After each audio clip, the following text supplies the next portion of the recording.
Shtëpia e Big Brother Kosova është ndërtuar për të vënë njerëzit në provë, durimin, karakterin dhe ndjenjat. Por ndonjëherë, ajo bëhet skenë e diçkaje që nuk planifikohet dot, afrimit njerëzor që shpërthen pavarësisht rregullave, kamerave dhe gjykimeve. Pikërisht në këtë realitet, Alba dhe Limi vazhdojnë të ndezin temperaturat e shtëpisë, jo me fjalë të mëdha, por me puthje, shikime dhe një tension që ndihet në ajër. Afrimi i tyre nuk është më sekret. Çdo lëvizje, çdo qëndrim pranë njëri tjetrit, çdo heshtje e gjatë flet më shumë se sa deklaratat e hapura. Ata nuk kanë nevojë të shpallin asgjë, ndjenja e tyre është e dukshme. Në korridore, në obor, në qoshet e shtëpisë, sytë takohen dhe shkputen me vështirësi. Puthjet e tyre, të shpeshta dhe të ngarkuara me emocion, nuk janë thjesht shfaqje afeksioni, por shprehje e një tërheqjeje që nuk po arrin ta frenojnë. Alba duket më e gjallë, më e pranishme.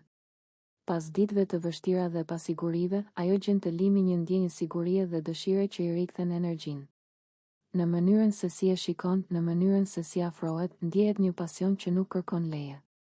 Për të, kjo afërsi është një aratisje nga frika dhe një përqafim i momentit.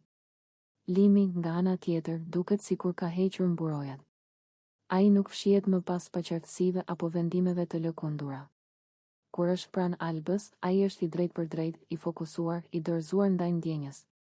Puthjet e tij nuk janë të shpejta apo sipërfaqësore, ato mbajnë një intensitet që tregon se epshi dhe afërsia emocionale janë ndërthurur. Shtëpia reagon. Banorët e tjerë e ndjejnë ndryshimin e energjisë. Disa shohin me kurreshtje, disa me skepticizëm, të tjerë me gjykim.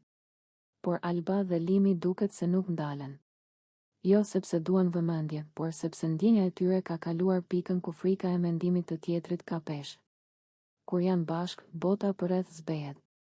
Momente të nxehta krijohen jo nga veprime të mëdha, por nga afërsia e vazhdueshme, një puthje e gjatë në mes të shtëpisë, një përqafim që zg. Jatë më shumë se zakonisht, një buzëqeshje që shndërrohet në heshtje të ngarkuar. Është ajo heshtje që flet për dëshirë, për epsh të nënkuptuar, për një ndjenjë që kërkon shprehje. Këto momente nuk janë pa pasoja.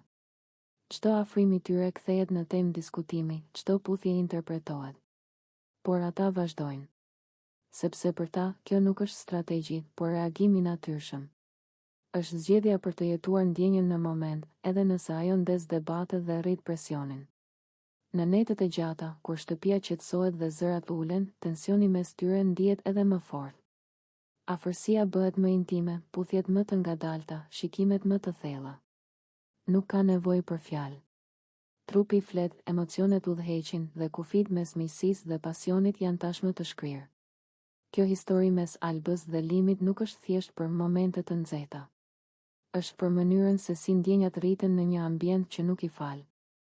Është për guximin për të mos u fshehur dhe për të pranuar dëshirën si pjesë të vetes. Është për përplasjen.